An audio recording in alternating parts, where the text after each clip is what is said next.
Hey guys, welcome back to my channel. आप सुन रहे थे मेरे साथ soulmates are not just lovers भाग 8। कोर्ट के बाहर अचानक हुए इस दंगे से सांझ घबरा गई। दीपक किसी तरह उसे साइड में ले आया और कहा, आप ठीक है ना? आपके साथ घर से कोई नहीं आया? मैं ऑटो रुकवाता हूँ। कहकर दीपक सांझ को लेकर ऑटो वाले के पास चला आया। उसने ऑटो रुकवाया और सांझ को उसमें बैठने को कहा। सांझ अभी भी दीपक को देखे जा रही थी। वह ऑटो में आ बैठी। दीपक ने ऑटो वाले को कुछ रुपए दिए और सांझ के घर का एड्रेस बता दिया। ऑटो वाला आगे बढ़ गया और दीपक वहीं खड़ा रहा। वह आज सांझ के साथ नहीं गया। न चाहते हुए भी सांझ ने ऑटो से अपना सर बाहर निकाला और दीपक को देखा। उसने पाया कि दीपक उसे ही देख रहा था।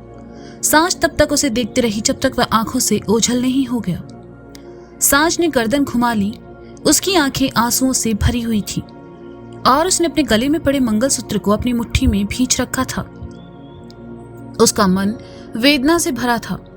इस वक्त उसके साथ कोई नहीं था जो उसके दुख को बांट सके या कम कर सके। कुछ देर बाद ऑटो आकर घर के सामने रुका। सांझ नीचे उतरी और घर के अंदर चली आई। उसकी आंखों में आंसू थे और चेहरा उदासी से घिरा हुआ था। वह बाथरूम में चली आई और शावर चला दिया। पानी की तेज बूंदें उसे भिगाने लगी। पानी के फुहारों के साथ ही सांझ के सब्र का बांध भी टूट गया। वह फूट फूट कर रोने लगी। पानी गिरने की वजह से उसकी मांग में भरा सिंदूर धुलने लगा। रोते हुए उसने अपने मंगलसूत्र को एक बार फिर मुट्ठी में भींच लिया। इस वक्त सांझ खुद को संभालने में असमर्थ थी। वह बेहिसाब रोती रही। सांझ के जाने के बाद दीपक को याद आया कि वह सांझ को पेपर देना भूल गया है। दीपक ने दूसरा ऑटो रुकवाया और सांझ के घर चल पड़ा। रास्ते भर उसकी आंखों के सामने वकील के चैम्बर का वो सीन आता रहा, जब पेपर पर साइन करते हुए सांझ के हाथ कांप रहे थे और आंखों में आंसू थे। दीपक को अपने गले में दर्द का एहसास हो रहा था। इस वक्त उसका मन भी काफी भारी था और वह दुखी था। ऑटो सांझ के घर के सामने आकर रुका। दीपक ऑटो से उतरा और सांझ के घर आकर बेल बजा दी।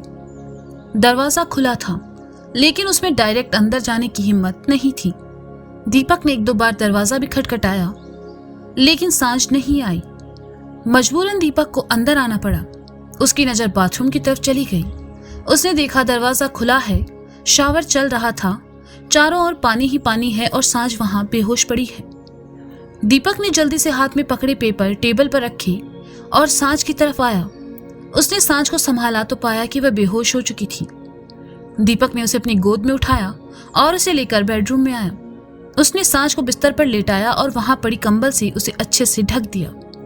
सांझ बेहोश थी। ऐसे में दीपक क्या करे? उसे कुछ समझ नहीं आ रहा था।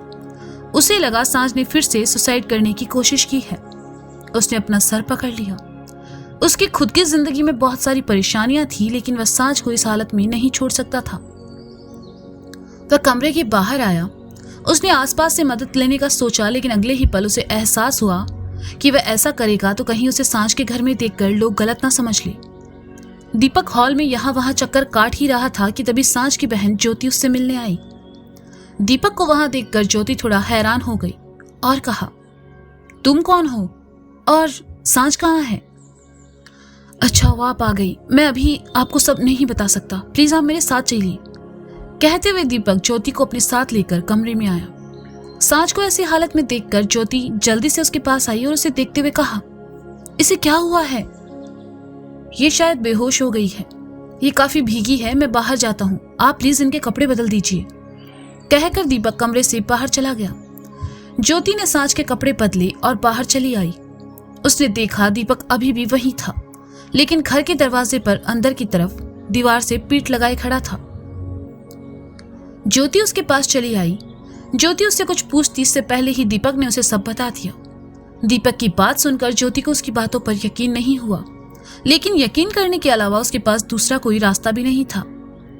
ज्योति ने दीपक को घूर कर देखा और कहा, तो वो तुम्हारी बीवी है जिसने रवि को फंसाया है? छी, कैसी लड़की है वो। उसने एक बार भी नहीं सोचा कि इससे सांझ की जिंदगी बर्बाद हो जाएगी। और तुम एक लड़की को नहीं संभाल पाए। इन सब में गलती तुम्हारी भी है। अगर तुमने अपनी बीवी का ठीक से ख्याल रखा होता तो वो दूसरे मर्द की तरफ जाती ही क्यों? हाँ, मेरी गलती है। शायद मेरी ये गलती है कि मैंने शादी की। शायद मेरी गलती ये है कि मैंने हमेशा अपनी पत्नी पर आंख बंद करके भरोसा किया। शायद मेरी गलती ये है कि मैं उसे रोक नहीं पाया। या शायद मेरी ये गलती है कि मैं अपनी पत्नी से इतना प्यार करता था कि मैं उसके अंदर का छल कभी समझ ही नहीं पाया। शायद मैं गलत हूं जो पिछले 2 हफ्तों से एक ऐसी लड़की के दुख को महसूस कर रहा हूं जिसे मैं जानता तक नहीं। शायद मैं गलत हूं कि मैंने रिश्तों में जबरदस्ती नहीं की, उन्हें जाने दिया। हाँ, मैं गलत हूं और आपका बहुत बहुत शुक्रिया मुझे ये बताने के लिए।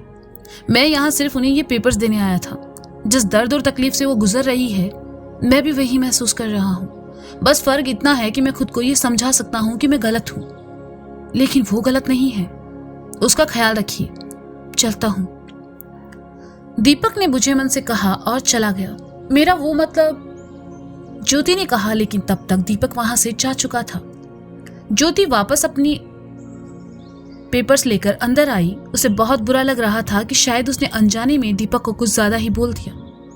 ज्योति अंदर चली आई। उसने टेबल पर पड़े पेपर्स उठाए और देखा तो उसका दिल धड़क उठा। वो सांझ और रवि के तलाक के पेपर थे। ज्योति वहीं सोफे पर बैठ गई। इतना सब हो गया और सांझ ने उसे बताया तक नहीं। पिछले 1 हफ्ते से वह अकेले ही इस दर्द और तकलीफ से गुजर रही थी। ज्योति उठी और सांझ के पास आकर बैठ गई। सांझ को अभी तक होश नहीं आया था। उसकी हालत देखकर ज्योति की आंखों में आंसू आ गए। वह उसका सर सहलाने लगी। कुछ देर बाद सांझ को होश आया। उसने अपनी आंखें खोली। ज्योति को अपने पास देखकर वह हैरान थी। उसने मुश्किल से उठकर बैठते हुए कहा, आप यहाँ? तुम्हें होश आ गया? भगवान का शुक्र है, तुम बेहोश हो गई थी। ज्योति ने कहा, आपको यहाँ नहीं आना चाहिए था। सांझ ने उदास होकर कहा, क्यों नहीं आना चाहिए था? इतनी बड़ी बात हो गई और तुमने बताना तक जरूरी नहीं समझा। सांझ, आखिर तुम खुद को इतनी तकलीफ क्यों दे रही हो? रवि को जरा भी शर्म नहीं है, उसे तुम्हारी फीलिंग्स की जरा भी कदर नहीं है और तुम उसके पीछे अपनी जिंदगी बर्बाद करना चाहती हो। अच्छा हुआ उसने खुद तुम्हें डाइवोर्स दे दिया। ऐसे इंसान के साथ रहकर तुम सिर्फ खुद को धोखा दे रही थी। ज्योति ने रवि के प्रति अपनी नफरत जाहिर करते हुए कहा, चंद दिनों में क्या से क्या हो गया? रवि ने मेरे साथ ऐसा क्यों किया? कहते हुए सांझ सिसकने लगी। उसने जो किया है उसकी सजा उसे जरूर मिलेगी। तुम अभी जवान हो, खूबसूरत हो, तुम्हारे लिए लड़कों की कमी नहीं होगी। तुम दूसरी शादी करके एक नई जिंदगी की शुरुआत कर सकती हो। तुम रवि के सहारे बिना जीने की आदत डालनी होगी, ज्योति ने कहा। दूसरी शादी के नाम से ही सांझ की आंखें भर आई। अभी एक जख्म भरा नहीं था और ज्योति उसे नई चोट खाने को कह रही थी। सांझ ने उस वक्त कुछ नहीं कहा, बस सिसकती रही। शाम में सांझ के जियाजी ज्योति को लेने घर आए। तब उन्होंने भी सांझ को खूब समझाया और उसे कहा कि वह वापस अपने माँ पापा के पास चली जाए। सांझ नहीं चाहती थी उसके और रवि के रिश्ते के बारे में घर वालों को पता चले, इसलिए उसने इसी घर में रहने का फैसला किया। उसने फैसला किया कि वह इसी शहर में रहकर अपनी जिंदगी जिएगी और रवि को दिखा देगी कि वह कितना गलत कर रहा है। वहीं ज्योति की बातों से आहत होकर दीपक अपने घर चला आया। अपनी शादी टूटने का उसे दुख था, लेकिन एक तसल्ली भी थी कि कम से कम उसे अब इस झूठे रिश्ते को लोगों के सामने ढोना नहीं पड़ेगा। दीपक की नौकरी जा चुकी थी और वह नई नौकरी की तलाश कर रहा था। उसके पास अब बहुत थोड़े पैसे बचे थे और उन्हीं में उसे नौकरी न मिलने तक गुजारा करना था। सांझ और दीपक का 1 हफ्ता बहुत ही तकलीफ भरा गुजरा। जबकि रवि और चांदनी ने अपनी सेविंग से उसी शहर में एक फ्लैट ले लिया और दोनों खुशी खुशी बिना शादी के लिव इन में रहने लगे। उन्होंने अपनी पुरानी नौकरी छोड़ दी और 1 हफ्ता खूब मौज मस्ती की। बाहर बड़े बड़े होटलों में खाना खाया, मॉल्स वगैरह में घूमे और खूब शॉपिंग की। रवि को जहां चांदनी का साथ भा रहा था, वहां चांदनी रवि के पैसों पर अपने सारे शौक पूरे कर रही थी और दोनों बहुत खुश थे। देखते ही देखते 1 और हफ्ता गुजर गया। चांदनी, मैंने तुम्हें ये शर्ट प्रेस करने को कहा था, तुमने किया क्यों नहीं? मैंने कल रात में ही तुम्हें बताया था कि मुझे सुबह इंटरव्यू के लिए जाना है।